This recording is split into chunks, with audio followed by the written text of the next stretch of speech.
Hi guys, and welcome back to the Geography Classroom. Now if you remember last week I said I'd be presenting a video on how to put your geography project together. So here it is. Your parents would have picked up the packs for you, and in your pack you would have received an A3 map of South Africa, similar to the one that you can see behind me. And we'll go through that now. I'll show you the method of putting it all together. Just remember, you only have one map, therefore you only really have one chance of putting this project together. Okay, so if you follow the instructions, you'll be fine. Just listen and watch carefully. Here we go. Okay, so if you look at the map in front on the screen, it's the map that you guys got in your pack. This is what we call a contour map. So each line on the map represents a certain amount of number of meters above sea level. So you've got the coastline over here, and then each line represents a certain number of meters above sea level. Normally 20 meters, each contour represents 20, but obviously this map isn't to scale. However, it will show you that some places are higher than others in South Africa, and vice versa. So what we're going to need for this project, first thing you're going to need is a cardboard box. Now the cardboard box obviously can be in flat form. It's the thickness of the cardboard is what we're looking for, and the box cardboard certainly gives us that height that we're looking for. Another material that you could use is Corex. For those of you that are not sure what Corex is that white. It's a white material, very light, and estate agents use it for making their sold signs or on-show signs. Very light material, but also similar thickness to box cardboard. So you'll need one relatively big size sheet of Corex or one relatively big cardboard box, packaging box. You'll also need a big pair of strong sharp scissors. Now I say strong and sharp because you're going to be doing quite a bit of cutting, and you're going to be cutting through box cardboard. Now for those of you that have done it before, cutting through box cardboard was not an easy task. Okay, so please don't try and use the scissors that you necessarily have at school, the small ones. You're looking for a nice big sharp strong pair of scissors. The glue, we obviously recommend that you use cold glue, or what they call wood glue. You can use Pritt. The only problem with Pritt is that there's a negative and a positive. The positive is that it sticks pretty quickly. The negative is that it doesn't always hold the cardboard in place for a long period of time. Whereas the cold glue or the wood glue, once it's stuck, it's stuck. The only negative is that you've got to hold pieces of cardboard in place for quite a while before it actually sticks. We would recommend using cold glue for this. And the last thing you're going to need is polyfiller. Now for those that don't know what polyfiller is a material, a substance that you use to fill cracks in walls or holes in walls, inside or outside. For this project we recommend using the already mixed polyfiller. Obviously it's been mixed and it's ready to use. They've got the ratios right. You can use the powdered form of polyfiller, but then you obviously have to mix it with water, get the ratios right, and if you don't, then it's too runny or too dry, and it just becomes very messy. So our recommendation would be use the ready mix. It's readily available at all hardware stores, Pick n Pay, Checkers, and it's pretty inexpensive. And the base, quite an important part of this project. You end up sticking your model onto the base, so your base actually needs to be quite solid. Again, through experience, we found that pieces of hardboard like the ones on the screen are best, and they don't have to be massive pieces. You're looking for an A3 size piece, or size of a beer box, or if you're looking for specific measurements, you're looking for 42 centimeters by 30 centimeters, and if A3 size is basically 2 A4 sheets of paper joined together, or any other suitable material. Perhaps you have a scrap piece of wood lying at home, perhaps you've got another type of material. The important part though is that it's stiff and rigid, and that it needs to support your project. If it bends, if the base bends, your project starts to peel off, and ideally you don't want that. Then this is obviously the map. Now I put the map up here again. It's this slide that you need to come back to during your building process. Okay, and like I said to you right at the beginning, you only get one map. Okay, you will end up cutting it up. So by the time you finish this project, your map will be in pieces, but it's how you cut it up that's important. So if you follow the instructions, you won't go wrong. Okay, but again, it's important that when you're placing your pieces together and you're building your model, always come back to this slide and see, have you positioned it correctly. One thing I just want to bring to your attention is how people stick South Africa down, the model down onto the hardboard is important. Okay, a lot of people, South Africa is not tilted to the side like that. Even this picture here is slightly off center. Okay, now a good way of checking if you position South Africa correctly is this part of the border here in the Northern Cape is dead straight. Okay, and it needs to be vertical. So if that's vertical, then you know you've positioned South Africa correctly. So that's your guide to see, have you positioned South Africa correctly. Okay, so I've got my map here. The first thing I did was I cut around the border, the page border, not the border of the country. And so what I'm going to do now is I'm going to cut around the border of our country. Okay, so I'm going to start cutting, and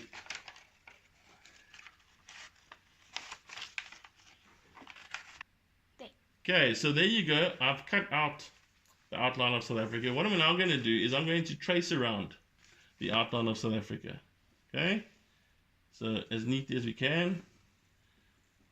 Okay, just hold it down as you go. You could stick it down with glue if you wanted to. It doesn't matter. And it doesn't matter if you go over a fold in the cardboard, because ultimately you're going to be sticking this down anyway. So yeah, it'll be floppy for a while, but once you've stuck it down on the base, it'll be perfect. I feel like I'm doing one of those cooking programs on BBC. Okay. And there you have it. Now what I'm going to do is I'm going to start cutting the outline out. Now this is going to... Okay, so there you can see I've cut the outline of South Africa out. Okay. And now what I'm going to do is I'm going to now cut around the second line. Exactly the same way I did the first one, but you can only do it after you've cut out the initial outline of South Africa. What you can do is you can do this instead all together, so you do all the tracing first and then you can cut out. It's entirely up to you, but obviously for the purpose of this video I'm doing it in these steps. Okay, so you're cutting around there.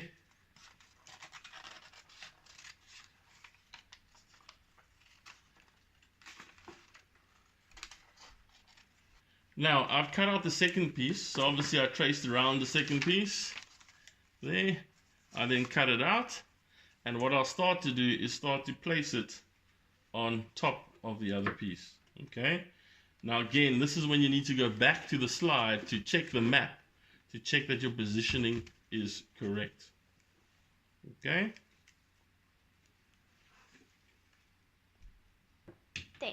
Okay, now what I'm going to do, now you can see, now it starts to get a little bit more tricky. If I follow the third line, I cut it along the third line, I'm only cutting out part of it, and you'll see what I mean by that now. So you cut, okay, very roughly, try to follow the lines, and now you're going to find two parts that are going to be at the same level, but that's okay. You just draw around them. So now what you're going to do is you're going to find another piece of cardboard, and you're going to trace around this piece and then cut that piece out.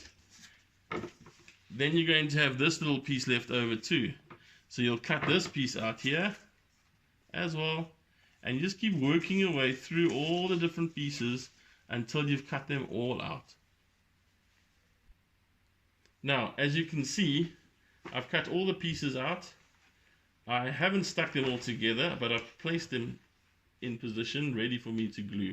Now, obviously, you've got two choices. Either you can glue them as you cut them out, or you can cut them all out and then start to glue it. But whatever you do, please always go back to that slide with the map on it to check your positioning. Okay? And as I said to you before, your placement of South Africa, positioning of South Africa is very important. That boundary there needs to be vertical with the top of the base. Okay, so hopefully that helped you with the building stages. Work your way through it, work carefully, and just follow the instructions and see how you go. Now, if we go on to the next slide, you can see the finished article, well, half finished.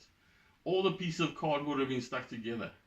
What I do want to show you here is the positioning of South Africa. Remember I said to you the positioning was key. Have a look. The border of South Africa, that border there, is vertical. Okay? You also start to get an idea of all the layers. And that's the base from which you're going to work. Now that will get stuck onto your wooden base. And after that, you then put polyfiller, you smear polyfiller over that, but only once the glue is dry, like you're icing a cake. Okay, now the key with the polyfiller is the following. You want to avoid seeing any cardboard ridges.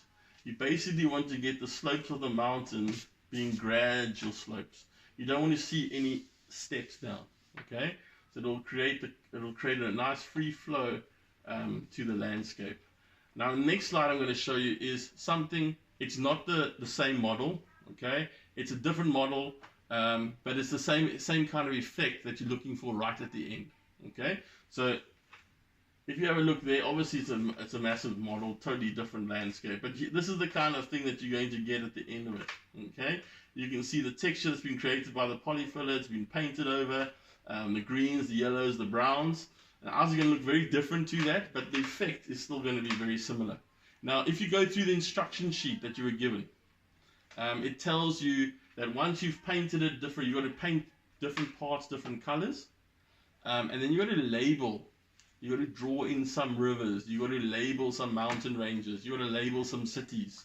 Now you can print those labels on computer, nice and small, or you can write them neatly and stick them onto your project. Again, my suggestion would be to use a blue Koki for the rivers. Sometimes the blue shows up as black, so sometimes you get away with a black fine liner.